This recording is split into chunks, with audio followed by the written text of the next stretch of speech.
Hello guys, welcome back to my channel.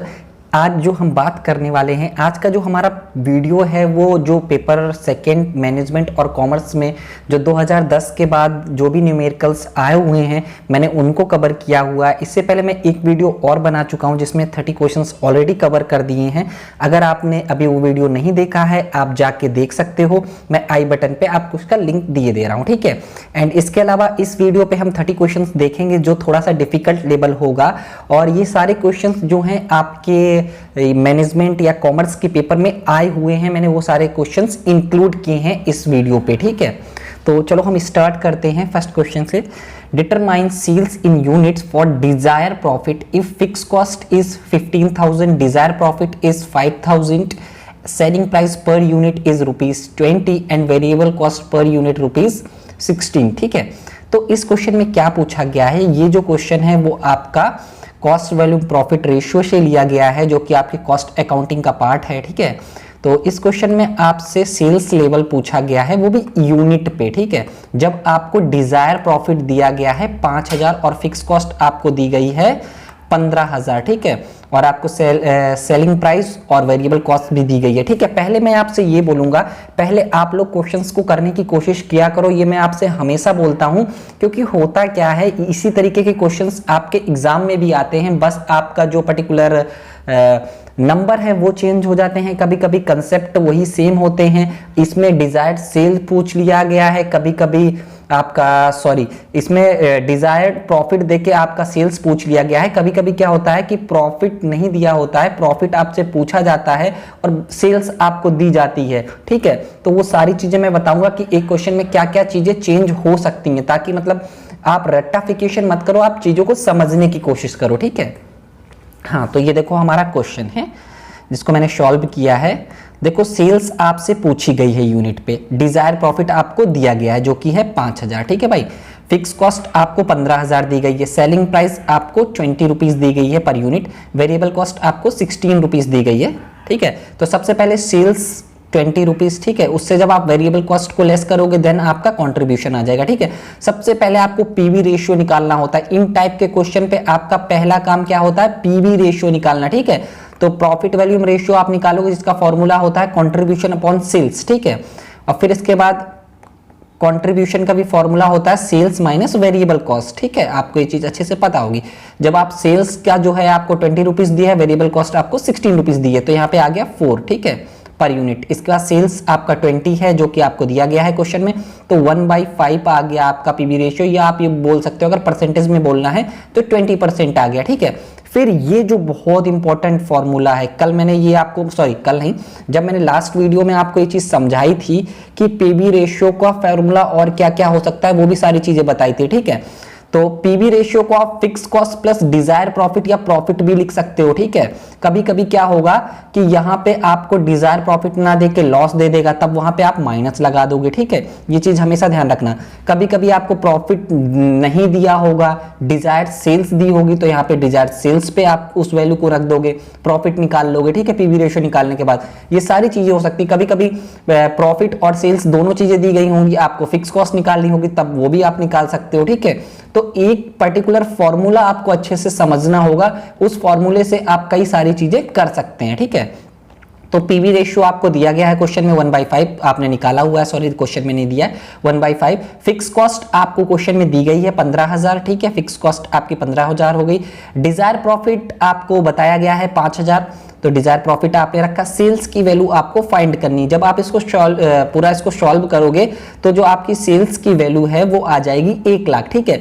ये आपके rupees में आई है, ध्यान रखिएगा, ये आपकी रुपीज में आई है। और आपको आंसर किसमें बोला गया है, आपको आंसर बोला गया है यूनिट में, डिजायर्ड सेल्स जो चाहिए यूनिट में, ठीक है। तो आपको सेलिंग प्राइस पता है, पर यूनिट 20 सेलिंग प्राइस है। तो जब आप 1 लाख को 20 से डिवाइड कर दोगे तो हमारा जो आंसर बनेगा वो 5,000 बन जाएगा, ठीक है, 5,000 यूनिट। जो करेक्ट आंसर बनेगा वो 5,000 यूनिट बन जाएगा। चलते हैं सेकंड क्वेश्चन पे, बहुत इजीली आपने कर लिया होगा। ये भी देखो अच्छा क्वेश्चन है और बहुत सिंपल है, इस पे कुछ भी नहीं है, बहुत ज़्यादा डिफिकल्ट नहीं है, ईजी आप इसको निकाल लोगे। देखो इसमें ऑब्जर्वेशन, या आपको बोल सकते हैं ऑब्जर्वेशन का मतलब है एन की वैल्यू आपको दी गई है, ठीक है।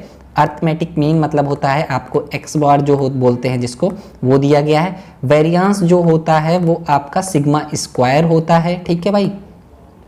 फिर कोफिशिएंट ऑफ वेरिएशन का फॉर्मूला अगर आपको पता है तो आप इजीली निकाल लोगे। इतने सिंपल सिंपल क्वेश्चन आते हैं एग्जाम में, सिर्फ और सिर्फ आपका फॉर्मूले अगर पता है तो आप इजीली निकाल लोगे, जिसका फॉर्मूला होता है standard deviation divided by mean, ठीक है, डिवाइडेड बाय मीन इनटू 100, ठीक है।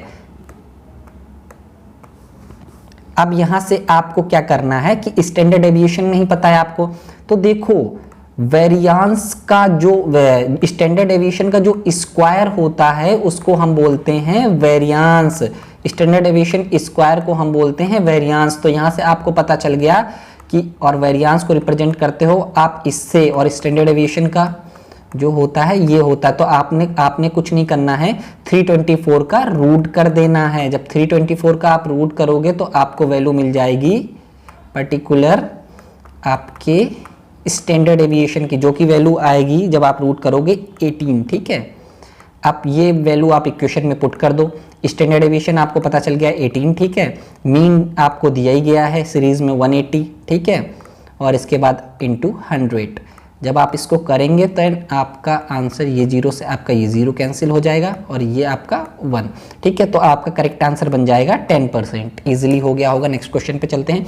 ये भी देखो अच्छा क्वेश्चन है और बहुत इंपॉर्टेंट क्वेश्चन है ये, ठीक है। इस टाइप के क्वेश्चंस काफ़ी बार कॉमर्स के एग्जाम में भी पूछे जाते हैं और आपके मैनेजमेंट के एग्जाम में भी पूछे जाते हैं, ठीक है। पहले क्या होता था, जब आपका ऑफलाइन एग्जाम होता था तो इलास्टिसिटी ऑफ डिमांड पे काफ़ी क्वेश्चंस आते थे, लेकिन जब से ये ऑनलाइन एग्जाम होने लगा है तब से आपका क्या होने लगा है कि आपके जो इलास्टिसिटी ऑफ डिमांड पे क्वेश्चन से बहुत कम आते हैं, इस तरीके के क्वेश्चंस ज़्यादा आने लगे हैं तब से, ठीक है।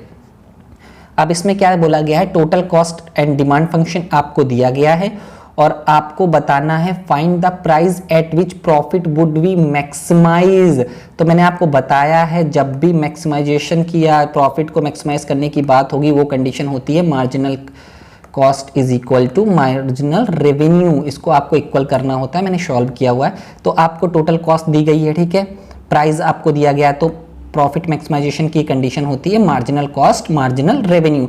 सबसे पहले आपको मार्जिनल कॉस्ट निकालना है। देखो मार्जिनल कॉस्ट का कंसेप्ट मैंने पिछले वीडियो में भी बताया है, जब आप पर्टिकुलर एक यूनिट ज़्यादा बनाओगे तो उसकी क्या कॉस्ट आएगी, उसको बोलते हैं marginal cost.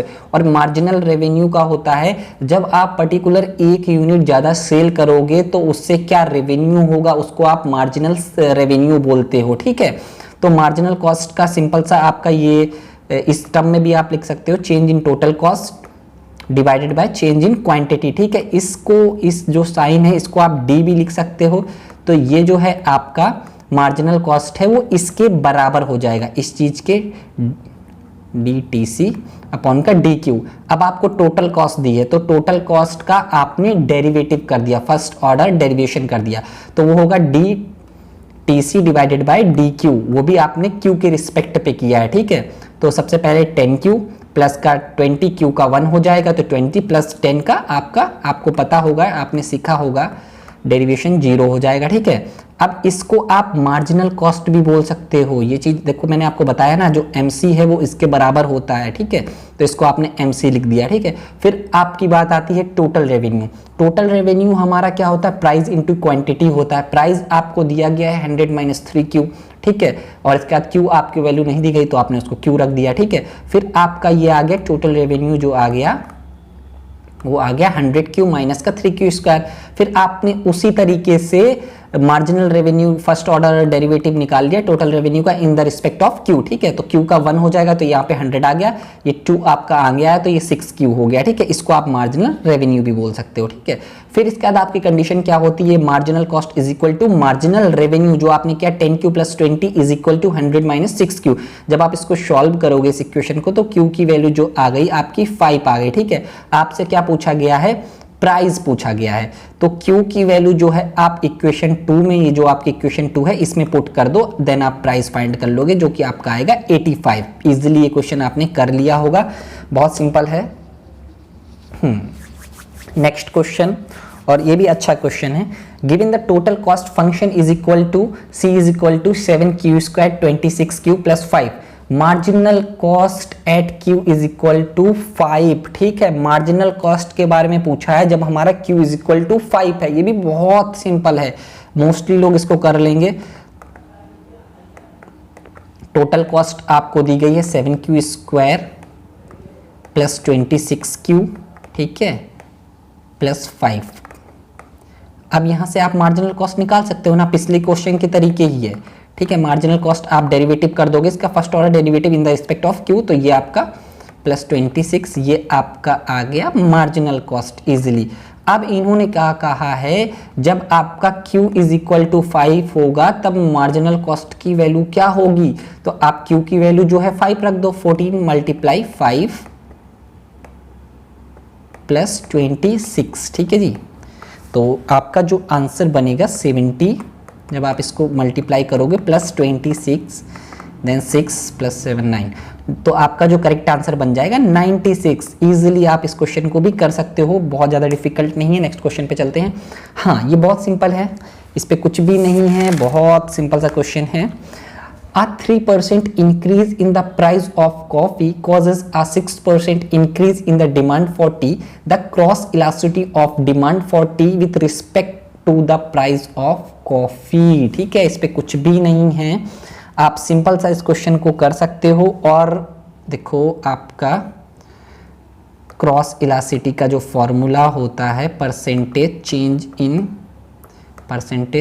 In quantity demand of product 1, ठीक है, divided by percentage change in price, इसको आप लिख लेना, प्राइस ऑफ प्रोडक्ट 2। ठीक है, अब एक मेरा क्वेश्चन है कि इसी से आपको, इसी पर्टिकुलर फॉर्मूला से आपको पता चलता है कि प्रोडक्ट आपका सब्सटीट्यूट है जब आप इसको निकालोगे कि कॉम्प्लीमेंट है। ठीक है, कॉम्प्लीमेंट्री आपका बन रहा है रिलेशनशिप या सब्सटीट्यूट रिलेशनशिप बन रहा है, उसका आप पर्टिकुलर मुझे क्या फॉर्मेट है वो बताइएगा। ठीक है, कमेंट करके, वो मैं आपको फिर बताऊंगा कि सही है कि गलत है आपका। तो देखो, जो चीज़ मैं बोलता हूँ प्लीज़ उसको पढ़ा जरूर करो, क्योंकि वो बहुत इंपॉर्टेंट है, तभी मैं आपसे बोलता हूँ, मैं ऐसे चीज़ें नहीं बोलता हूँ, इंपॉर्टेंट चीज़ें ही आपसे बोलता हूँ। तो देखो, percentage change in quantity demand सबसे पहले कितना है, 3% इंक्रीज इन प्राइस, तो 3% प्राइस जो है हमारा नीचे चला जाएगा।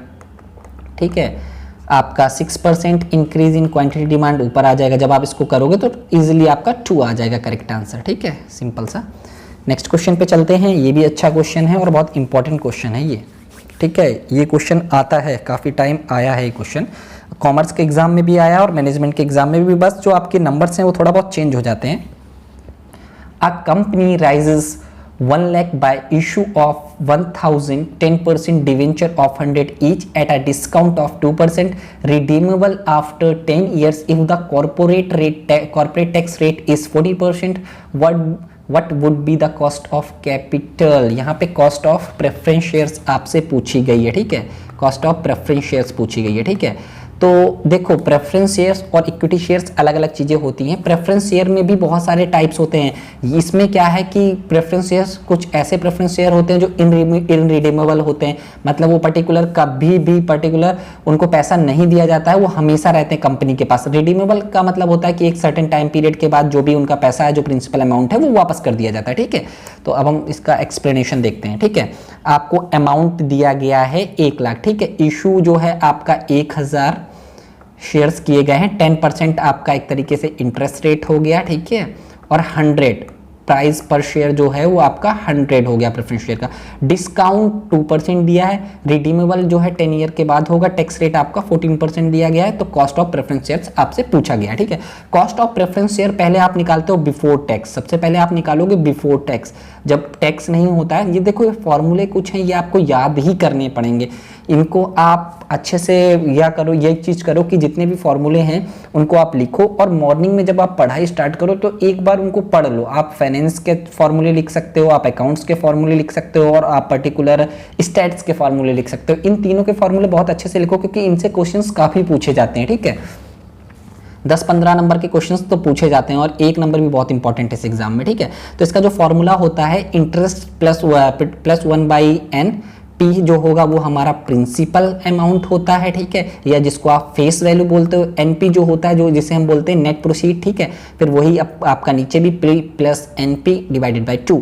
अब नेट प्रोसीड कैसे निकलता है, इसका ये फॉर्मूला होता है, इसको बहुत अच्छे से याद रखिएगा क्योंकि कभी कभी क्वेश्चंस में आपको इसी में फंसाया जाता है। नेट प्रोसीड का क्या होता है कि सबसे पहले प्रिंसिपल या फेस वैल्यू एक चीज होती है, उसमें अगर आपका शेयर प्रीमियम में इशू हो रहा हो तो उसको ऐड करते हैं, अगर डिस्काउंट में शेयर होगा तो उसको लेस करते हैं, देन लेस करते हैं फ्लोटेशन कॉस्ट। फ्लोटेशन कॉस्ट वो होती है जब आप एक शेयर को इशू करते हो तो काफी सारे खर्चे लगते हैं, उसको आप फ्लोटेशन कॉस्ट बोलते हो, उसको लेस करते हो, ठीक है।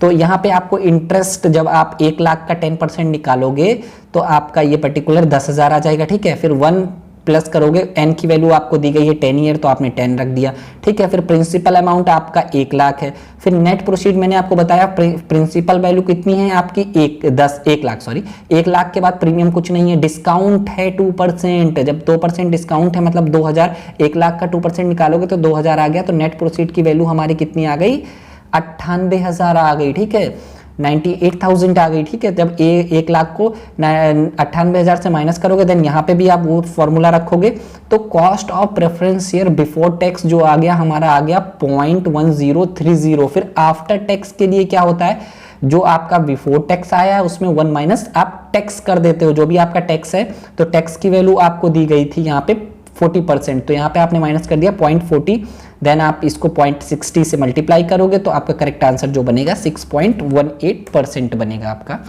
जो कि आपका है थर्ड ऑप्शन, ठीक है। हाँ, ये बहुत सिंपल क्वेश्चन है, इस पे कुछ भी नहीं है, ये आपका नॉन पैरामेट्रिक टेस्ट का पार्ट होता है काई स्क्वायर।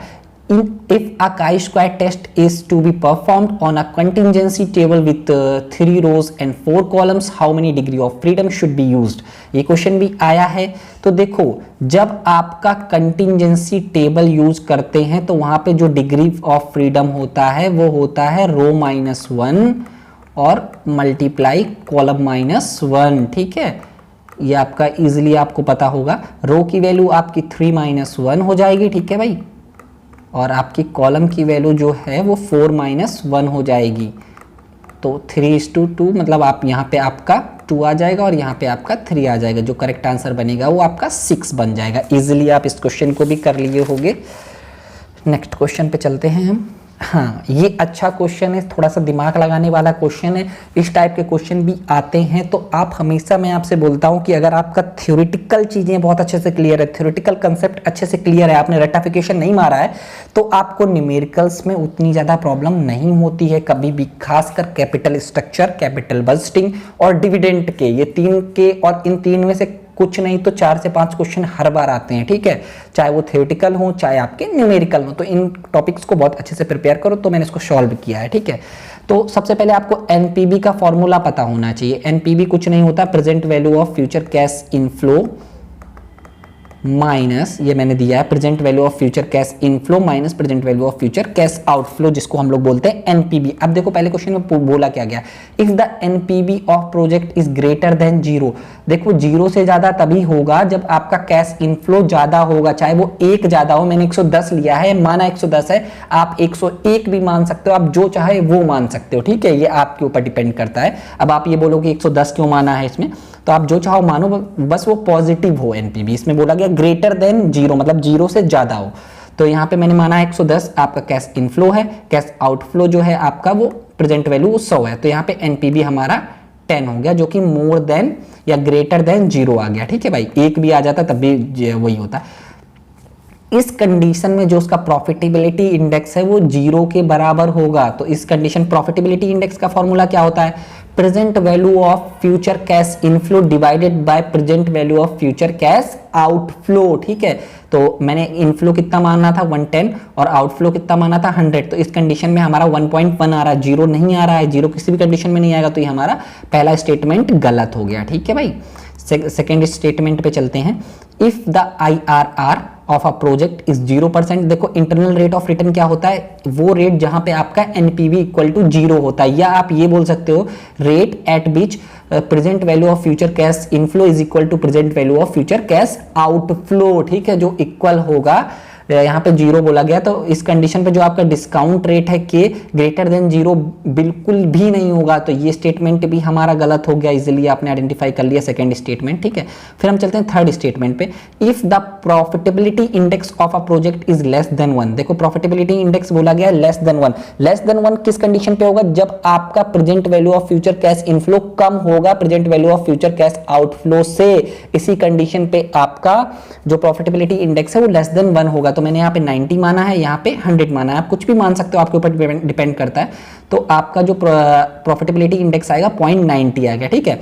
दूसरा क्या बोला गया है, it's NPB should be less than 0। इस कंडीशन पे जो एनपीबी है वो 0 से कम होगा। तो आप एनपीबी भी निकाल सकते हो, present value of future cash inflow जो है आपका 90 और present value of future cash outflow जो कि आपका 100 है। तो इस कंडीशन में आपका जो आएगा वो -10 आएगा, मतलब 0 से कम है। तो हमारी ये बिल्कुल सही कंडीशन हो गई। बाकी आपको नेक्स्ट कंडीशन देखनी नहीं है, बाकी मैंने इस पे दिया है, एक्सप्लेन किया है, आप देख सकते हो। तो हमारा जो करेक्ट आंसर बन गया वो सी वाला बन गया। नेक्स्ट क्वेश्चन पे चलते हैं। हाँ, ये भी अच्छा क्वेश्चन है। If unexplained variation between variable x and y is 36%, what is the coefficient of correlation between the variables?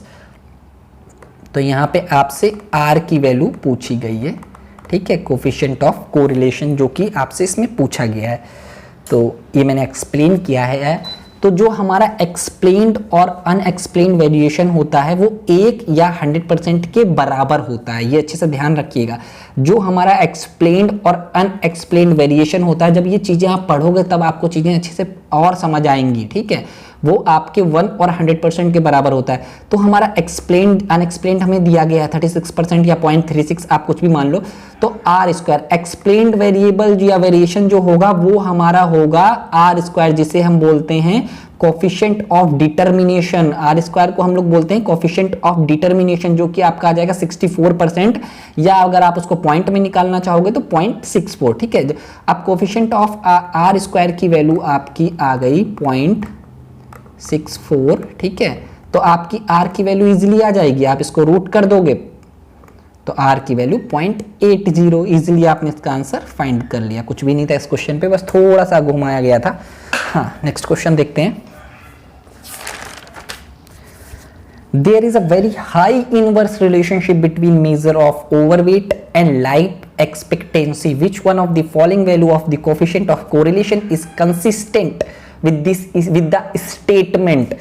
अब देखो इसमें क्या बोला गया है, यहाँ पे हाई इनवर्स रिलेशनशिप बोला गया है या हाई निगेटिव बोल देता, ठीक है। इसका मतलब होता है कि अगर एक वेरिएबल आपका इंक्रीज होगा तो दूसरा वेरिएबल आपका डिक्रीज होगा। ऐसी कंडीशन में जो आपकी वैल्यू आती है वो निगेटिव में आती है। अगर दोनों वेरिएबल आपके इंक्रीज होते हैं तो ऐसे कंडीशन पे आपकी जो वैल्यू आती है वो पॉजिटिव में आती है। इस कंडीशन पे जो आपकी वैल्यू हो सकती है -1 से वो 0 के बीच हो सकती है, ठीक है। कल भी मतलब जो पिछला बार मैंने न्यूमेरिकल करवाया था उसमें भी ये चीज़ बताई थी। और इसकी जो पॉजिटिव है उसकी वैल्यू आपकी हो सकती है +1 से 0 के बीच में, ठीक है, +1 से। तो यहाँ पे आपका इनवर्स बोला गया है या निगेटिव बोला गया है, आपको चीज समझनी पड़ेगी। तो inverse relationship between measure of overweight and life expectancy, मतलब ये है कि ओवरवेट का मतलब है अगर आपका वेट ज़्यादा होगा तो लाइफ एक्सपेक्टेंसी आपकी कम हो जाएगी। अगर आपका वेट कम है या ओवरवेट आप नहीं है तो आपकी लाइफ एक्सपेक्टेंसी बढ़ जाएगी, कुछ इस तरीके से, ठीक है। तो इसमें बोला गया हाई वैल्यू किसकी है, तो 0.80 तो पॉजिटिव है, ये भी पॉजिटिव है। जितना आपकी वैल्यू ज़्यादा होगी वो हाई होगी, तो आपका ये 0.20 कम है 0.80 से, तो आपका करेक्ट आंसर जो बन जाएगा 0.80 बन जाएगा माइनस में, ठीक है। A company proposed to introduce a new project in a market. The company wants to maintain PV ratio at 25%. If the variable cost of product is 300, what will be the selling price? ठीक है, तो ये भी अच्छा question है और बहुत simple है, कुछ भी नहीं है। तो देखो पीवी रेशियो मैंने आपको बताया जो कि कंट्रीब्यूशन अपॉन सेल्स होता है, इसमें 25% दिया है, इसको 1/4 भी आप लिख सकते हो, ठीक है, जिसका कंट्रीब्यूशन अपॉन सेल्स होता है। वेरिएबल कॉस्ट आपको यहाँ पे दी गई है 300, ठीक है। फिर इसके बाद आपसे क्या फाइंड करने को बोला गया है, सेलिंग प्राइस फाइंड करने को बोला गया है, ठीक है भाई। तो पीवी रेशियो का फॉर्मूला मैंने बताया कंट्रीब्यूशन अपॉन सेल्स होता है, कंट्रीब्यूशन का formula sales minus variable cost होता है। ये तो अच्छे से याद ही कर लो, अगर इसमें क्वेश्चन आता है तो कभी भी मतलब ऐसा नहीं होना चाहिए कि करके मत आओ, बहुत सिंपल है ये। पीवी रेशियो 1/4 आपने आपको दिया गया था क्वेश्चन पे। सेल्स की वैल्यू आपको फाइंड करनी है, वेरिएबल कॉस्ट की वैल्यू आपको -300 दी गई है, मतलब 300 दी गई, तो आपने यहाँ पे इसको पुट किया। जब आप इसको पुट करोगे तो सेल्स की वैल्यू जो आ गई वो आपकी 400 आ जाएगी, ठीक है। तो आपका करेक्ट आंसर जो बन गया वो फर्स्ट वाला बन गया। नेक्स्ट क्वेश्चन पे चलते हैं। Under the yield method of valuation of equity share capital, if for an equity share of 50, the normal rate of return is 10% and expected rate of return is 5%, then the value of an equity share will be। तो देखो इसका एक formula होता है, value of equity share is equal to expected return, जो आपका expected return है, ठीक है, डिवाइडेड बाय जो आपका नॉर्मल रेट ऑफ रिटर्न है, नॉर्मल रेट ऑफ रिटर्न, ठीक है, इसको लिख लीजिएगा। Then paid up equity capital, जो पेड अप इक्विटी कैपिटल है या पेड अप जो वैल्यू है, पेड अप वैल्यू वो आएगा, ठीक है। तो एक्सपेक्टेड पे आपका कितना है, आपको कितना दिया गया है 5%, ठीक है, तो यहाँ पे 5 हो गया, सॉरी। फिर आपका नीचे जो है दूसरा वाला जो है नॉर्मल, नॉर्मल आपको कितना दिया गया है 10%, वैल्यू कितनी दी गई है आपको 50 दी गई है भाई। जब आप इसको करोगे 5 देन 5 5 25, तो आपका करेक्ट आंसर बन जाएगा वैल्यू ऑफ इक्विटी शेयर 25। कुछ भी नहीं है इन क्वेश्चंस में, सिर्फ और सिर्फ फार्मूला बेस्ड क्वेश्चंस होते हैं। कुछ ऐसे क्वेश्चंस मोस्टली जो नेट के एग्जाम में होते हैं वो या तो एप्लीकेशन बेस्ड होते हैं या तो फॉर्मूला बेस्ड होते हैं। तो 2 या 3 क्वेश्चन ऐसे आते हैं जो बिल्कुल फॉर्मूला अगर आपको याद है तो इजीली आप कर लोगे। तो इसलिए मैं बोलूंगा कि फॉर्मूला बहुत अच्छे से प्रिपेयर करो। और मैं होता क्या है कि आप लोग फॉर्मूला नहीं सर्च कर पा रहे होगे, तो मैं कोशिश करूंगा कि जो नेक्स्ट वीडियो होगा उसमें सारे फॉर्मूला जितने भी हैं वो आपको दे दूंगा, जो मोस्टली अकाउंट्स या फाइनेंस से रिलेटेड होने वाले हैं। हाँ, ये भी क्वेश्चन बहुत अच्छा है, बहुत सिंपल सा है, सिर्फ थोड़ा सा दिमाग लगाना है। इन केस द, देखो मैं बोलता हूँ एप्लीकेशन, ये जो क्वेश्चंस होते हैं वो एप्लीकेशन बेस्ड होते हैं, ठीक है। और बहुत सारे ऐसे भी क्वेश्चंस आते हैं जो आपके पर्टिकुलर सिंपल से फॉर्मूला बेस्ड भी होते हैं। अब इसमें देखो क्या पूछा गया, in case the probability index PI जिसको हम बोलते हैं of an investment is equal to 1। देखो पीआई आपका 1 है, मतलब यहाँ से प्रॉफिटेबिलिटी इंडेक्स आपका 1 है। तो प्रॉफिटेबिलिटी इंडेक्स का आपको फॉर्मूला पता है ना, तुरंत आपने फॉर्मूला लगाया, present value of future cash inflow, present value of future cash inflow minus divided by present value of future cash outflow, ठीक है, जो आपका आउटफ्लो है। तो एक कब होगी वैल्यू प्रॉफिटेबिलिटी इंडेक्स की, जब ये दोनों वैल्यू इक्वल होंगी। बाय चांस आप मान लो इसकी भी वैल्यू 10 है, इसकी भी वैल्यू 10 है, देन एक इसी कंडीशन पे तो एक होगी जब present value of future cash inflow भी 1 होगा, सॉरी जब present value of future cash inflow equal to present value of future cash outflow होगा, उसी कंडीशन पे हमारी प्रॉफिटेबिलिटी इंडेक्स का जो आंसर है 1 आएगा, ठीक है। तो इसमें जिसमें 1 दिया गया, कुछ भी हो सकता है, 100 भी आप ले सकते हो, दोनों की वैल्यू 100 है, तो आपने 10 ले ली। फिर इसके बाद बोला गया इस कंडीशन पे एनपीवी क्या होगा, तो एनपीवी का क्या फॉर्मूला होता है वो भी मैंने आपको बता रखा है। एनपीवी का formula present value of future cash inflow minus present value of future cash outflow. तो यहाँ पे इनफ्लो कितना है 10, ठीक है, आउटफ्लो कितना है 10, देन आपका आंसर 0। इस कंडीशन पे हमारा प्रॉफिटेबिलिटी, इस कंडीशन पे हमारा एनपीवी जो होगा वो 0 के बराबर होगा। तो यहाँ पे करेक्ट आंसर 4th बन जाएगा हमारा। नेक्स्ट क्वेश्चन पे चलते हैं। हाँ देखो, ये भी जो क्वेश्चन है ये भी बहुत अच्छा है, प्रॉपर्टी से क्वेश्चन है।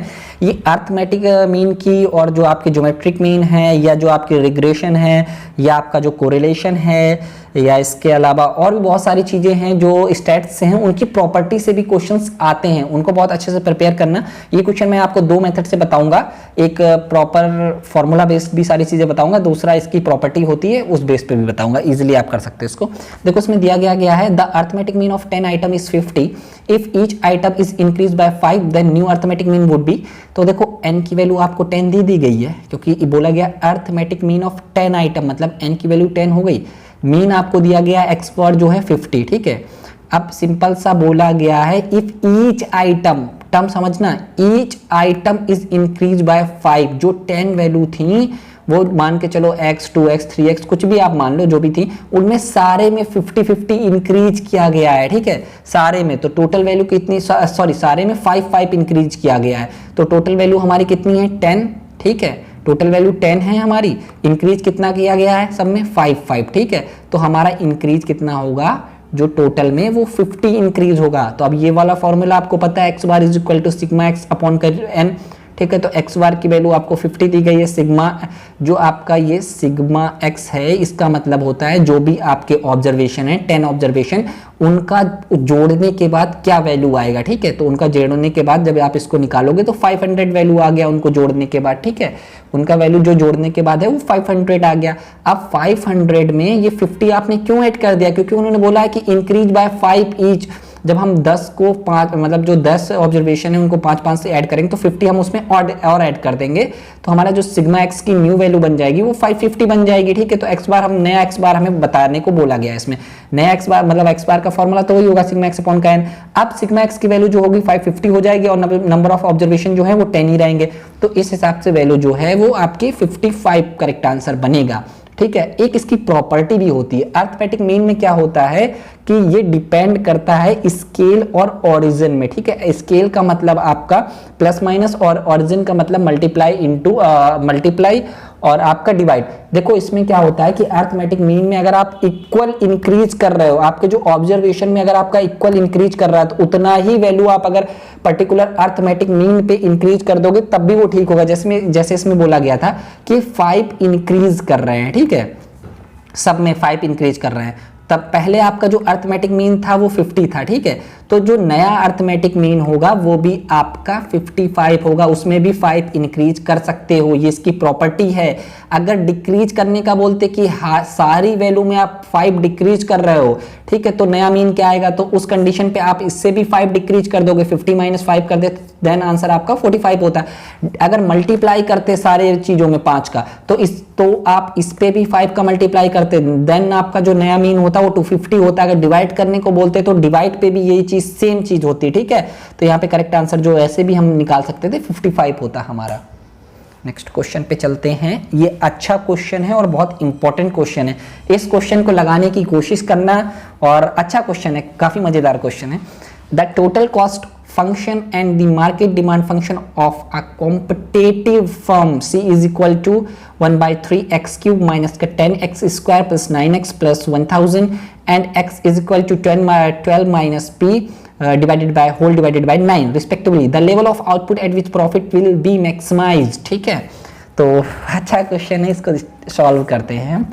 तो जो हमें कॉस्ट का फंक्शन दिया गया है, यहाँ पे जो Q है, ये सारी चीजें ध्यान रखना, यहाँ पे Q को X लिख दिया गया है, यहाँ पे Q को X लिख दिया गया है क्वांटिटी को। तो आप ये कहोगे कि सर यहाँ पे तो Q है ही नहीं है, सारे जगह पे Q होता था, तो यहाँ पे Q की जगह यहाँ पे X लिख दिया गया। प्रॉफिट मैक्सिमाइजेशन की वही कंडीशन, मार्जिनल कॉस्ट हमारी मार्जिनल रेवेन्यू के बराबर होनी चाहिए। तो सबसे पहले हम मार्जिनल कॉस्ट निकालेंगे, मार्जिनल कॉस्ट निकालने के लिए हमें टोटल कॉस्ट दी गई है, तो हम इसका फर्स्ट ऑर्डर डेरिवेशन करेंगे। तो जब फर्स्ट ऑर्डर डेरिवेशन करेंगे तो यहाँ पे 3x स्क्वायर बाई 3, यहाँ पे 20x प्लस का 9, यहाँ पे जो वैल्यू है वो 0 हो जाएगी, ठीक है। फिर अब ये 3 से 3 कैंसिल हो जाएगा, तो हमारा जो मार्जिनल कॉस्ट हो गया वो ये आ गया। अब हमें मार्जिनल रेवेन्यू निकालना है, तो सबसे पहले हमें ये जो इक्वेशन है इसको P के फॉर्म में लेके आना है, प्राइस के फॉर्म में, हमेशा प्राइस के फॉर्म में ही निकालना पड़ेगा, क्योंकि हमें टोटल रेवेन्यू जो चाहिए होगा वो प्राइस इंटू एक्स का होता है ना, क्योंकि हम एक्स के रिस्पेक्ट में ही फर्स्ट ऑर्डर डेरिवेशन निकाल रहे हैं, ठीक है। यहाँ पे वैसे क्यू भी हो सकता था, लेकिन यहाँ पे एक्स से कोई प्रॉब्लम नहीं है, तो हमने इस इक्वेशन को पी के फॉर्म में कन्वर्ट किया, ठीक है। जब इसको पी के फॉर्म में कन्वर्ट कर दिया तो हमारा टोटल रेवेन्यू हमको पता है फिर प्राइस इंटू एक्स हो जाएगा, यहाँ पे क्वांटिटी नहीं दी गई है तो 12x माइनस का 9x स्क्वायर हो गया। फिर इसका भी उसी तरीके मैंने मार्जिनल रेवेन्यू निकाल दिया, 12 माइनस का 18x, फिर marginal revenue is equal to marginal cost कर दिया। अब यहाँ से कंडीशन बनती है, यहाँ पे क्या हुआ कि ये जो आई ये इक्वेशन सॉल्व नहीं हो सकती है, तो इस इक्वेशन को सॉल्व करने के लिए आपने क्लास 12 में पढ़ा होगा जिसको हम बोलते हैं श्रीधराचार्य सूत्र, ठीक है। वैसे इंग्लिश में मुझे नहीं पता क्या बोलते हैं, मैं तो यूपी बोर्ड वाला हूं, तो यूपी बोर्ड में इसको धराचार सूत्र ही बोलते हैं, ठीक है, जो होता है minus B plus minus under root B square minus 4ac divided by 2a, ठीक है। तो a की वैल्यू यहाँ पे आपने a1 फाइंड की, b की वैल्यू जो हो जाएगी -2 हो जाएगी, c की वैल्यू जो हो जाएगी वो -3 हो जाएगी, ठीक है। फिर माइनस बी आपका -2 था, माइनस माइनस आपका प्लस हो जाएगा, plus minus under root B square आपका 2 -2 का जब स्क्वायर करोगे 4 माइनस फिर 4ac4 आपका यही हो जाएगा, a की वैल्यू आपकी 1 हो जाएगी, c की वैल्यू -3 हो जाएगी, देन डिवाइडेड बाय 2a। ठीक है, जब आप इसको सॉल्व करोगे तो इक्वेशन ये बनेगी, एक बार आप प्लस लोगे देन आपका आंसर आएगा 3, जब आप माइनस लोगे तब आपका आंसर आएगा -1, तो -1 पॉसिबल नहीं होता है, तो हमारा जो करेक्ट आंसर बनेगा वो 3 बन जाएगा इस हिसाब से। ठीक है, लेवल ऑफ आउटपुट पूछा गया है जहां पे हमारा प्रॉफिट जो होगा मैक्सिमाइज्ड होगा। ठीक है, तो ये हमारा करेक्ट आंसर बन जाएगा आउटपुट का लेवल। हाँ, ये क्वेश्चन भी अच्छा है और बहुत सिंपल है, कुछ ज़्यादा डिफिकल्ट नहीं है। There are 12 white balls, 8 red balls and 5 green balls in a basket. What is the probability that a ball drawn is either red and white? सबसे पहले आप टोटल बॉल फाइंड कर लो, ये क्वेश्चन आया हुआ है आपका। तो टोटल बॉल आपकी कितनी हो गई, 12, 80, 25। ठीक है, जब आप इनको ऐड करोगे तो आपकी वैल्यू जो आएगी वो 25 आ जाएगी। ठीक है, फिर आपका क्या प्रोबेबिलिटी होगी कि आपकी रेड बॉल आए। ठीक है, अगर वो जब आप निकालो तो रेड बॉल आए, उसकी प्रोबेबिलिटी क्या होगी, रेड बॉल टोटल कितनी है 8। ठीक है, और टोटल बॉल्स कितनी है 8/25। ठीक है, व्हाइट बॉल आए उसकी प्रोबेबिलिटी क्या होगी, व्हाइट बॉल आए उसकी प्रोबेबिलिटी क्या होगी, व्हाइट बॉल टोटल कितनी है 12 और यहाँ से डिवाइडेड बाय 25। अब इन्होंने क्या बोला है, आइदर रेड और वाइट। ठीक है, और जब भी आएगा उस कंडीशन पे आपको ऐड करना होता है प्रोबेबिलिटी में, एंड जब आता है उस कंडीशन में आपको मल्टीप्लाई करना होता है। तो 8/12 डिवाइडेड बाय 12/25, तो यहाँ पे 25 आपका दोनों से एलसीएम हो गया। जब आप इसको सॉल्व करोगे तो आपका 20/25, या आप इसको 5 4 जा 20, 5 5 जा 25, 4/5 भी लिख सकते हो, लेकिन आपका जो आंसर है 20/25 में दिया है, तो करेक्ट आंसर ही बन जाएगा आपका।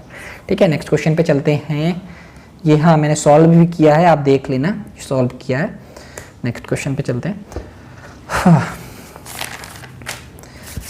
ये भी अच्छा क्वेश्चन है। Study the following information, covariance between X and Y series is equal to -17.8, standard deviation of X series is 6.6, standard deviation of Y series is -4.2, number of pairs of observation 20, the coefficient of correlation. यहाँ पे आपको are की value find करनी है। ठीक है, यहाँ पे भी आपसे बोला गया है आर की वैल्यू फाइंड करना, तो ये भी मैंने सॉल्व किया, मैं आपको दिखाता हूँ। तो कोवेरियंस आपको x और y का दिया गया है -17.8। ठीक है, स्टैंडर्ड डेविएशन आपको दिया गया 6.6, स्टैंडर्ड डेविएशन y दिया गया है आपको -4.2, n की वैल्यू वो जो है वो आपको दी गई है 20। तो r का सिंपल सा ये फॉर्मूला होता है, ये वाला फॉर्मूला तो आपको याद ही रखना है, covariance divided by standard deviation of x, standard deviation of y। ठीक है, तो जब आप इसको, जितने भी सारी चीज़ें आपको दी गई हैं, जब आप इसको फॉर्मूले में पुट करोगे तो आपका जो करेक्ट आंसर बनेगा 0.6421 बनेगा। ठीक है, तो यहाँ पे आपका जो करेक्ट आंसर बनेगा वो सेकंड वाला बन जाएगा।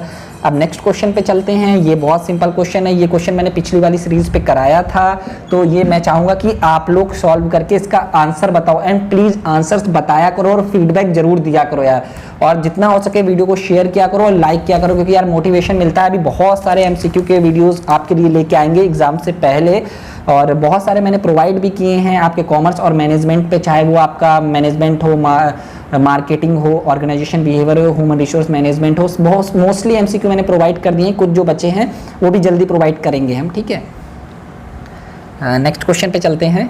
Let the two regression lines be given as 3x is equal to 10 plus 5y and 4y is equal to 5 plus 15x, then the correlation coefficient between x and y। यहाँ से भी आपसे r की value पूछी गई है। ठीक है, यहाँ से भी ये क्वेश्चन भी आपका आया हुआ है कॉमर्स के एग्जाम में, तो इजीली हो जाएगा, कुछ भी नहीं है। तो ये आपकी रिग्रेशन इक्वेशन दी गई है और एक आपकी ये दी है। ठीक है, तो एक जो रिग्रेशन लाइन है, इसको एक को आप y ऑन x करो, एक को आप x ऑन y करो। ऐसा मैं बिल्कुल भी नहीं बोल रहा हूँ कि आप पहले इक्वेशन को ही y ऑन x करो, आप चाहो तो इसको x ऑन y भी बना सकते हो, कोई भी दिक्कत नहीं है। ठीक है, तो इसको मैंने y ऑन x इक्वेशन बनाते हैं तो उसका वो स्टैंडर्ड फॉर्मेट होता है y is equal to a plus B X. ठीक है, तो सबसे पहले हम इसको इस फॉर्मेट में कन्वर्ट करेंगे, तो 5y हमारा जो है इधर आया, -10 को हम उस साइड लेके गए, -10 प्लस का 3x। ठीक है, फिर y is equal to a plus B X के उसमें हमें लेके आना है पर्टिकुलर फॉर्मेट में।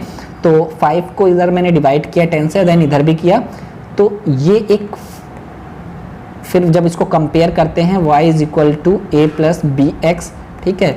तो जो बी वाई एक्स की, जब y ऑन x हम y ऑन x निकालेंगे तो बी वाई एक्स की जो वैल्यू होती है वो 3 प्लस 3/5 हो जाएगी, ठीक है, जब इसको कंपेयर करेंगे, हमेशा ध्यान रखना, ठीक है। फिर इसी तरीके x ऑन y हमने निकालना है तो x is equal to A plus B Y हो जाएगा, ठीक है। 15x is equal to -5 4y, जब इसको कन्वर्ट करेंगे तो ठीक है। फिर यहाँ से जो वैल्यू, ये वाली वैल्यू आएगी जो आपके y के साथ जो स्लोप की वैल्यू होती है, जिसको स्लोप बोलते हैं और इसको हम इंटरसेप्ट बोलते हैं, ठीक है। तो जो स्लोप की वैल्यू होगी वो ये आ जाएगी 4/15। फिर एक आपका ये प्रॉपर्टी होती है रिग्रेशन की, ठीक है। ये आपकी रिग्रेशन और आपका या कोरिलेशन दोनों में प्रॉपर्टी मिलती है कि अगर आपको r की वैल्यू फाइंड करनी है तो अगर जो आपका कोफिशिएंट ऑफ कोरिलेशन का इंडिविजुअल जो है पर्टिकुलर एक्स वाई और वाई एक्स दिया गया है तो उनका मल्टीप्लाई करके आप रूट कर दो तो आपको r की वैल्यू मिल जाएगी, ठीक है। जब आप इसको सॉल्व करोगे तो आपका आंसर बनेगा 0.40, ठीक है, 0.40 ये हमारा करेक्ट आंसर बन जाएगा। नेक्स्ट क्वेश्चन पे चलते हैं।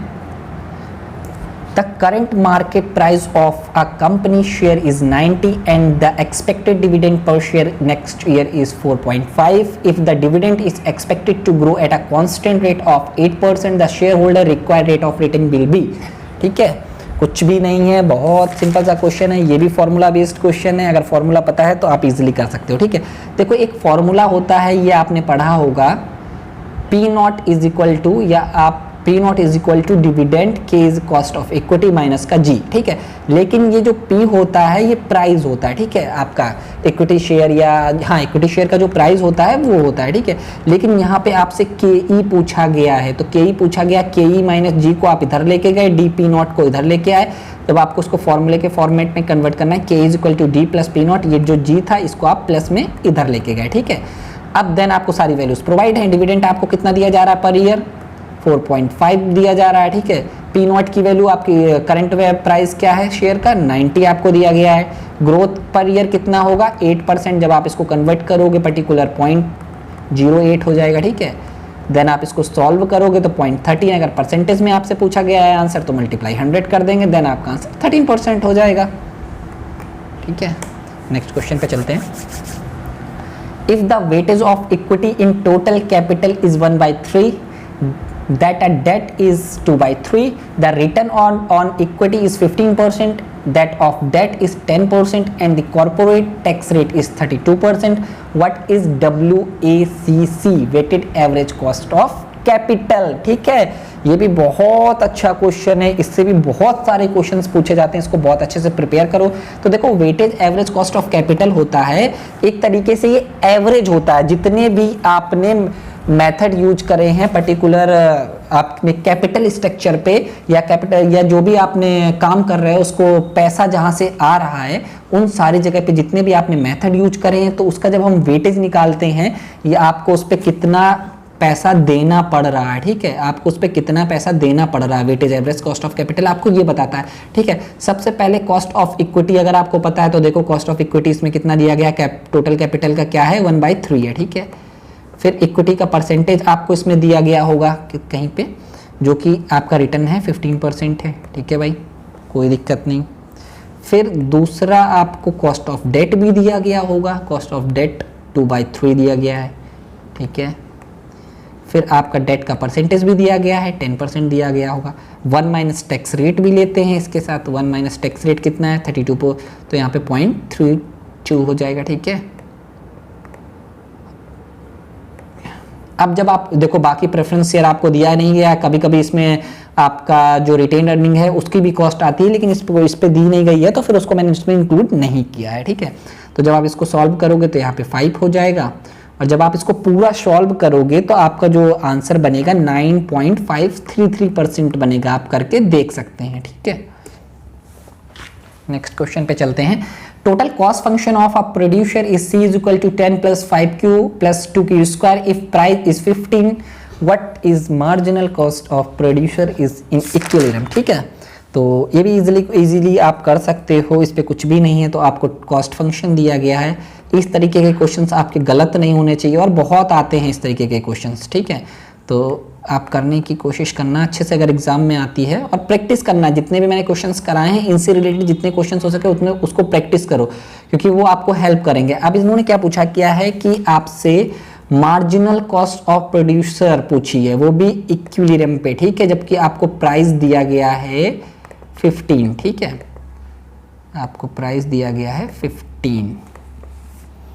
तो यहाँ पे आपने सबसे पहले मार्जिनल कॉस्ट उसी तरीके से निकाल ली, फर्स्ट ऑर्डर डेरिवेटिव आपने कर दिया, बहुत सारी जगह मैं बता के आया हूँ। तो यहाँ पे आपका 4Q हो गया, ठीक है। अब ये आपका 4Q हो गया। अब प्राइस आपको दी है, टोटल रेवेन्यू आप निकाल सकते हो, प्राइस इंटू क्वांटिटी होता है, ठीक है, 50 इंटू Q हो जाएगा।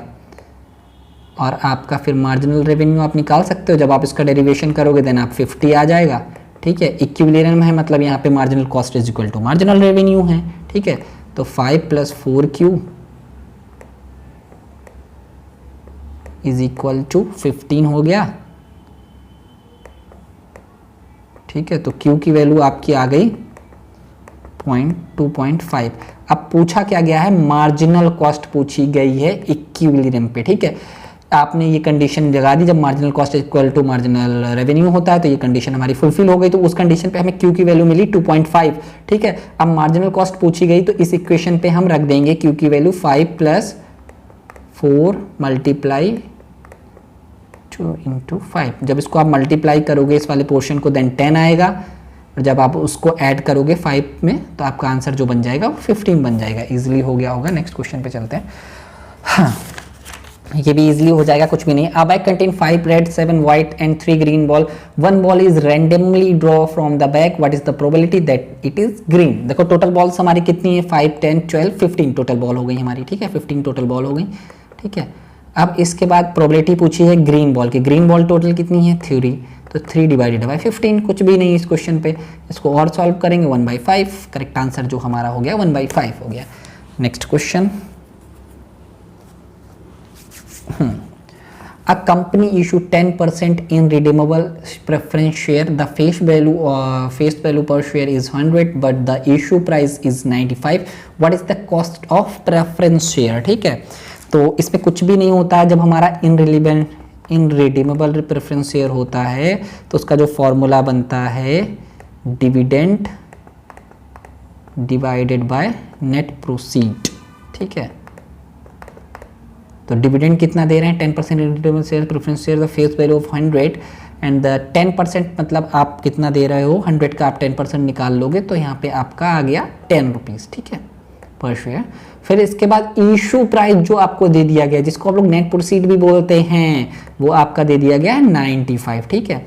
अब आप इसको इजीली 100 से, क्योंकि परसेंटेज में आंसर पूछा गया, 100 से मल्टीप्लाई करो, और 100 से जब आप मल्टीप्लाई करोगे तो आपका आंसर जो बनेगा 10.526 बनेगा, जो कि आपके इक्विवेलेंट होगा 10.53 के, ठीक है। Next question, what is the median of the following set of number. अब देखो एक क्वेश्चन मैंने पिछली बार भी कराया था, जब आपको करवाए थे, तो वहां पे जो था n की वैल्यू थी हमारी ऑड थी, इस पे n की वैल्यू हमारी इवन है। जब भी हमको मीडियन निकालना होता है या तो हम असेंडिंग ऑर्डर में लिख लें या तो डिसेंडिंग ऑर्डर में लिख लें, जिस ऑर्डर में चाहो उस ऑर्डर में आप लिख सकते हो, ठीक है। तो हम इसको सबसे पहले लिखते हैं 5, then 10, then 10, then 12, then 14, then 19, ठीक है। अब जो इनको देखो कितनी है, 1, 2, 3, 4, 5, 6, ठीक है। n की वैल्यू हमारी 6 है जो कि है इवन। इवन के लिए हमारा फॉर्मूला क्या होता है, n/2 टर्म, मैं पूरा नहीं लिख रहा हूँ, आप समझ लीजिएगा, n/2 term plus n/2 plus 1 term, ठीक है, डिवाइडेड बाय 2। अब n/2, अब यहाँ पे 6 आपके टोटल नंबर है, 6/2 मतलब थर्ड टर्म, ठीक है, और यहाँ पे 6/2 third plus 1 fourth term divided by 2। Third term आपका क्या है 10, फोर्थ टर्म आपका क्या है 12 डिवाइडेड बाय 2, 22 डिवाइडेड बाय 2। तो यहाँ पे जो हमारा करेक्ट आंसर बन जाएगा वो 11 बन जाएगा। इजीली आप इसको कर सकते हो। नेक्स्ट क्वेश्चन पे, the mean of 10 number is 58 if one of the number is 14, what is the mean of the other 9। ये भी क्वेश्चन आया हुआ है, ये हमारा जो था मैनेजमेंट के पेपर में आया था। तो देखो 10 नंबर का जो मीन था, ये चीज़ मैं आपको बता चुका हूँ, सॉरी। मीन का जो फॉर्मूला होता है X bar is equal to sigma X upon का एन होता है, ठीक है जी। तो एक्स बार जो है आपको मीन ऑफ 10 नंबर, ठीक है, 58 मीन दिया गया है आपको, और आपका एक्स बार की वैल्यू यहाँ से आप फाइंड कर लोगे इजीली, ठीक है। जो टोटल ऑब्जर्वेशन का क्या होगा, तो टोटल आपको पता चल गया कि 580 हो गया, ठीक है। टोटल आपका 580, ठीक है। सिग्मा एक्स की वैल्यू जो हो गई वो आपकी 580 आ गई, ठीक है, सिग्मा एक्स की वैल्यू। अब इन्होंने क्या बोला है, अब इस चीज़ को समझना। If one of the number is 40, जो 10 नंबर थे, 10 नंबर का जो पूरा हमने जोड़ा, तो जब मान के चलो कोई 50 था, कोई 60 था, ऐसे कॉमा लिख के सीरीज थी, उनको जोड़ा तो हमारा 580 था। उनमें से एक नंबर आपका 40 है, ठीक है, एक नंबर 40 है, ठीक है। What is the mean of other 9। एक नंबर अगर 40 है तो एक नंबर को हमने माइनस कर दिया, अदर 9 का मीन पूछा, मतलब उसको खत्म कर दिया एक तरीके से। जब हम इसको माइनस करेंगे तो 540 आ गया। अब जो हमारा सिग्मा एक्स की वैल्यू है वो 9 ऑब्जर्वेशन के लिए है, सिर्फ एक ऑब्जर्वेशन तो मैंने खत्म कर दिया। तो अब जो हमारा फॉर्मूला सेम होता है, sigma X bar is equal to sigma X upon का एन, ठीक है। तो अब एक्स बार की वैल्यू आप निकाल सकते हो, यहाँ पे आपको 540 है, और कितने ऑब्जर्वेशन बचे, पहले 10 ऑब्जर्वेशन थे, अब जो ऑब्जर्वेशन है वो हमारे सिर्फ और सिर्फ 9 बचे हैं, ठीक है। जब आप इसको करोगे तो आपका जो आंसर बन जाएगा वो 60 बन जाएगा। हाँ, ये इजीली हो जाएगा, इसमें कुछ भी नहीं, एक फॉर्मूला होता है, ये मैंने खुद इंक्लूड किया है क्वेश्चन क्योंकि मुझे लग रहा है काफी इंपॉर्टेंट क्वेश्चन है ये।